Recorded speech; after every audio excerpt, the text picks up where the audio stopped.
Welcome to the Clear Gun Show. I'm your host, Dr. G, with a PhD. We've got a few big topics on the agenda today. First, we've got a little tribute to the Queen of England, who passed away on Thursday, September 8th. Then we're going to talk about the new COVID bivalent boosters and the policy CDC is rolling out with that. Finally, we're going to spend a good amount of time talking about the energy crisis in Europe and why it happened and what's going to happen or what might happen. And a brief update on the transgender video. Guys, I am still working on it. I'm sorry for the delay. It's going to be rolling out soon. And thank you for being patient with me. With that, let's get started.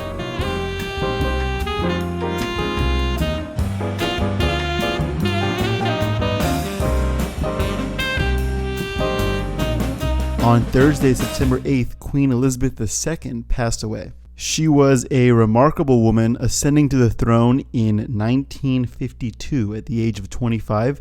She remained on the throne for 70 years until, of course, Thursday, September 8th of 2022. She was in many ways a living link to the leaders of another age, leaders that showed poise and restraint and grace for their countries and for how they dealt with other leaders around the world. It was a totally different way of doing things, and you really don't see it that much today. So we really lost something special. And in honor of her passing, I'm going to play one of my favorite clips of her. This clip comes from 1957, and it's her Christmas address to the nation. So a little bit of background here, because you're going to be in medias res when I drop you into this clip. This is the first televised Christmas address given to the nation. So it's a brand new medium, and the nation is dealing with a lot of problems that are familiar to us, familiar to them, familiar to ages past. And that's this issue of these philosophies that are out with all the old, in with just the new. More specifically in regards to how technology can bring in a new age of understanding and enlightenment. As the Queen so astutely observes, technology isn't everything. Human nature is very important. Traditions are really important. How we got here is really important. She addresses how to navigate through this world where you're going to have cynics and people trying to tear down some traditions that shouldn't be torn down. And she tries to give her people some hope. This speech is just as relevant to us today as well as when she gave it almost 50 years ago. Because of these changes, I'm not surprised that many people feel lost and unable to decide what to hold on to and what to discard, how to take advantage of the new life without losing the best of the old. But it's not the new inventions which are the difficulty. The trouble is caused by unthinking people who carelessly throw away ageless ideals as if they were old and outworn machinery. They would have religion thrown aside, morality in personal and public life made meaningless, honesty counted as foolishness, and self-interest set up in place of self-restraint. At this critical moment in our history, we will certainly lose the trust and respect of the world if we just abandon those fundamental principles which guided the men and women who built the greatness of this country and Commonwealth. Today, we need a special kind of courage, not the kind needed in battle, but a kind which makes us stand up for everything that we know is right, everything that is true and honest. We need the kind of courage that can withstand the subtle corruption of the cynics, so that we can show the world that we are not afraid of the future. It has always been easy to hate and destroy. To build and to cherish is much more difficult.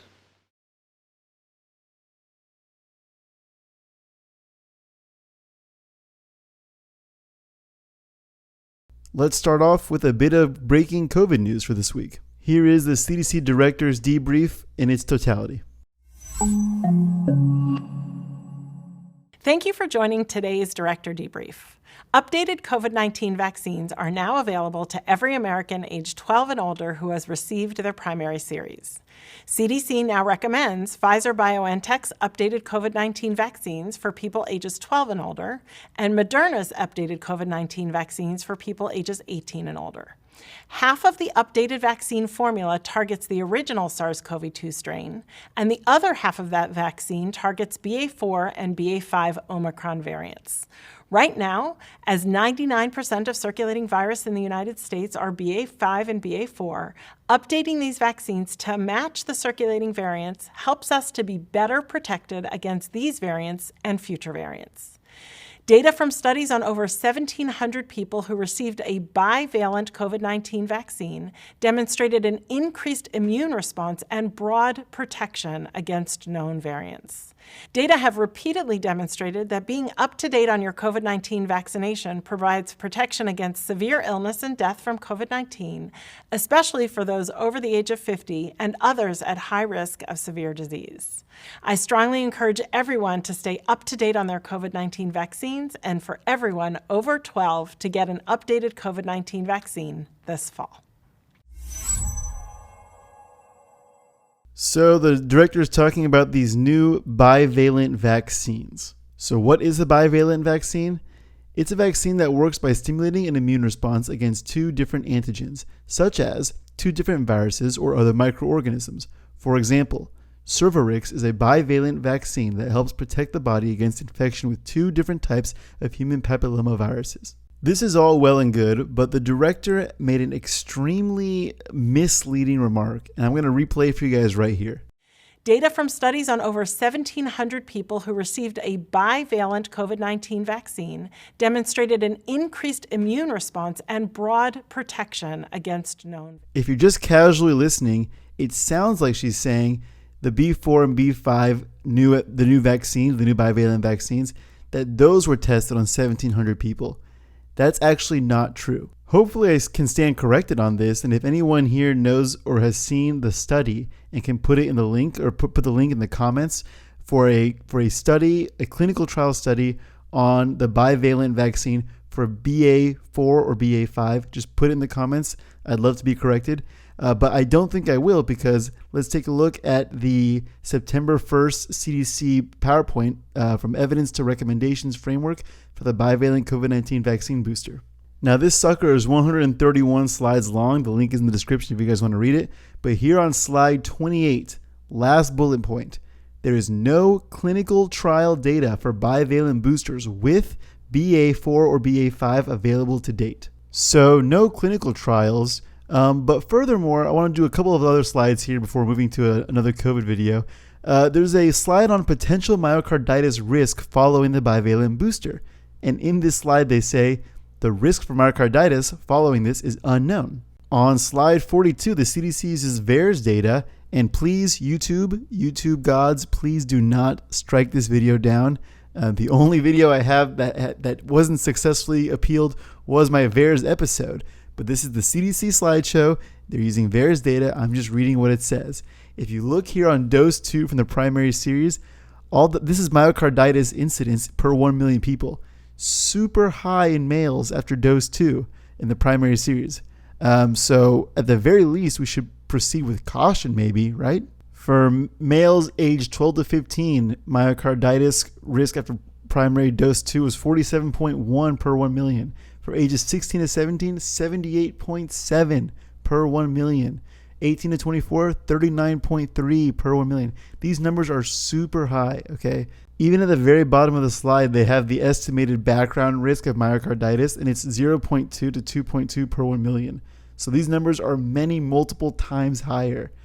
So this is a big red flag. We shouldn't be diving into this again with these boosters. It's just, without knowing more, especially just in the younger generation, the younger ages, 40, 30 below, 20 below. These people should be, the recommendation, in my opinion, should be very different. It should be just risk assessment based. You can look at your numbers. If you want to get it, go get it. No one's going to stop you, but assess your risk. Don't just recommend it willy-nilly. So the CDC director actually had a chance to amend what she said about this blanket recommendation on MSNBC. Let's hear what she said.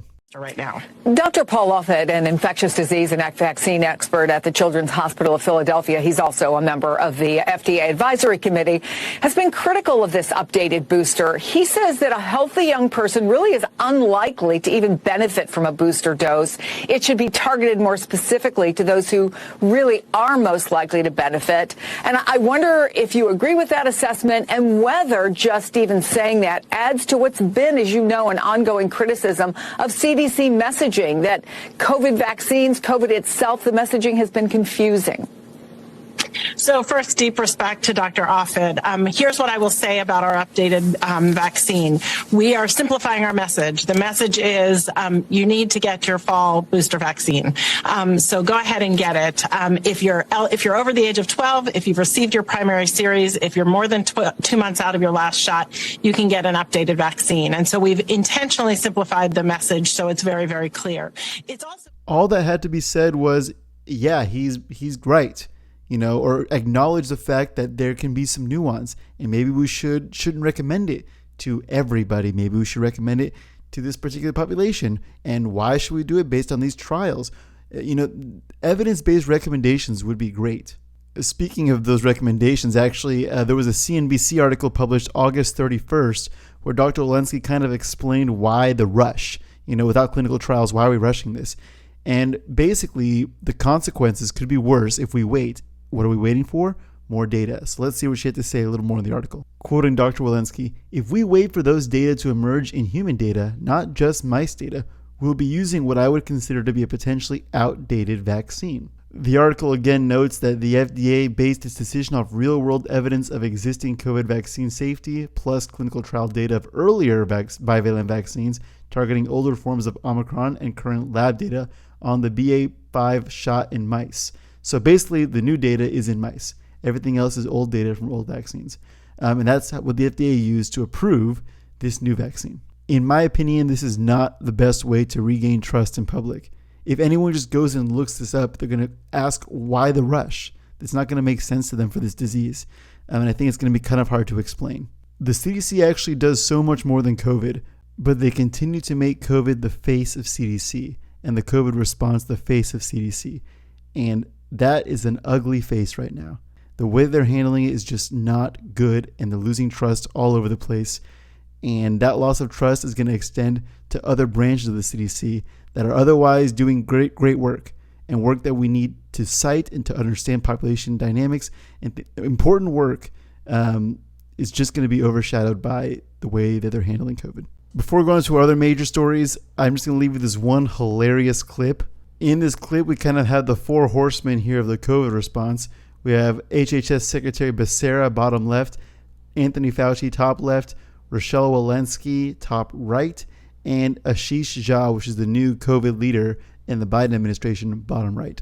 The good news is you can get both your flu shot and COVID shot at the same time. It's actually a good idea. I really believe this is why God gave us two arms, one for the flu shot and the other one for the COVID shot. But our goal... Now, that is obviously ridiculous. It was in jest. You can see him laughing. All I have to say is that God gave us a whole bunch of other things, like two middle fingers, for occasions such as this. Now let's go to the other side of the world and talk a little bit about energy. Now, if you guys thought that they retired the phrase flatten the curve after these last 2 years, I was right there with you. And now we are sorely mistaken, because that was just training wheels for this. This is what is expensive, because in these peak demands, the expensive gas comes into the market. So what we have to do is flatten the curve and avoid the peak demands. We will propose a mandatory target for reducing electricity use at peak hours, and we will work very closely with the member states to achieve this. So why is the EU talking about, all these workarounds to try and limit energy use at specific times of the day? Because Russia's Gazprom indefinitely shuts down gas pipeline to Europe. Now, to give you guys just an example of how important Russia's gas is to Europe, here's a chart that shows Russian natural gas imports and that compared to a percentage of domestic consumption of that gas. So smaller countries like Estonia and Latvia, 100% of domestic consumption. for their natural gas comes from Russia. Even big places, Czech Republic 77%, Austria 69%, Germany 42%. These are huge percentages of their energy consumption directly coming from Russia. So Bjorn Lomborg, who I've cited a couple of other times in older episodes talking about energy and energy policy, he's very on top of this stuff. And he wrote an article on June 29th of this year titled Research Priority Number 1, Cheaper Green Fuels. All the citations that he uses in this article regarding energy come from the World Energy Outlook 2021 edition. Now, despite massive societal pressures and government subsidies, Germany, according to Bjorn Lomborg and the World Energy Outlook, is on track to spend more than $500 billion on climate policies by the year 2025 and has only managed to reduce fossil fuel dependency from 84% in 2000 to 77% today. As a matter of fact, globally speaking, solar and wind delivered just 9% of global electricity in 2020. And that's a fraction of energy usage. So heating and transport and other industry processes account for much more energy use than just electricity. And if you account for that, solar and wind delivered just 1.8% of the global energy supply. So because solar and wind aren't very reliable energy sources, it's great when the sun's out and the wind's blowing, but when it's not, they're not very good. You have to back that up with a reliable source that you can tap and adjust to demand as needed. And a great source of on-demand and adjustable energy is natural gas. So now Europe is in a bit of a bind, and when I say a bit, I mean a real bind, because they leaned so heavily into the renewable energy camp that the reliable energy used to support renewable energies was provided by one of Europe's leading antagonists, Russia. So in response to this crushing news about Russia and Gazprom, Germany decided to keep 2 nuclear plants available as backup and begin burning coal as it faces an energy crisis brought on by the war and climate change. This according to CNBC. Nuclear is a great, cheap, safe, and reliable alternative, and Germany was on the verge of just letting nuclear phase out before this Gazprom situation happened. In response to the coming energy crisis, several countries in Europe are taking intense action. Here's a couple. Starting August 9th in Spain, commercial buildings will have to keep summer air conditioning above 80 degrees, matching a policy in place at public buildings, and winter heating below 66 degrees Fahrenheit, so you cannot heat your building above 66 in the winter. The new rules apply to theaters, cinemas, museums, restaurants, and shopping malls, while kindergartens, hospitals, schools, and universities are off the hook. So are gyms, hair salons, and laundries. I have no idea how they're going to monitor this, but you can easily see this extending to the household if energy gets tight enough.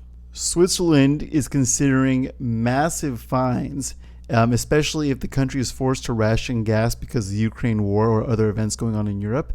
And the maximum fine could be up to 3,000 Swiss francs for violating this basically air conditioning rule. But specifically, according to the potential measures, temperatures in gas-heated buildings can be no more than 19 degrees Celsius, with water heated up to 60 degrees Celsius. To compound the problem even more for Europe, winter is coming. Now, there was a study published in The Lancet titled Global, Regional, and National Burden of Mortality Associated with Non-Optimal Ambient Temperatures from 2000 to 2019, a 3-stage modeling study. One of the things this paper highlights is something that history has shown us over and over again, but the vast majority of temperature-related deaths happen in cold temperatures, not warm temperatures. According to the study, there were 5,083,173 deaths per year associated with non-optimal temperatures, which accounts for 9.43% of global deaths. Most of the excess deaths due to temperature were linked to cold temperatures. That's 8.52% of the 9.43%. Fewer were linked to overheating or hot temperatures, and that was just 0.91%. So the vast majority of weather or of temperature-related deaths happened in cold temperatures. And the prognostication for winters this year does not look good. Just in June, it was the coldest start to a winter in decades for Eastern Australia, with the power grid under strain. This is an article from The Guardian. The subheading for the article is, early June temperatures in Melbourne didn't go above 15 degrees for the first time in 70 years as cold weather patterns starts to break. If this is an indication for the winter that's coming for North America and Europe, it's not going to be pretty. This could be a very ugly winter, especially for European countries that have typically relied on natural gas from Russia to stay warm. Hopefully something politically changes for the better and things turn around, but I'm pretty skeptical. So if I were you and I was in Europe, I would really start to prepare. It's going to be tough. And on that note, we're actually going to wrap the show up today. So I want to thank you guys so much for listening. As always, leave comments, throw some articles my way, throw some papers my way. I love to read them, love to discuss them. I love to communicate with you guys. And hopefully this short video of the subtle difference between boys and girls brightens your day. Have a good weekend. I'll see you guys next week.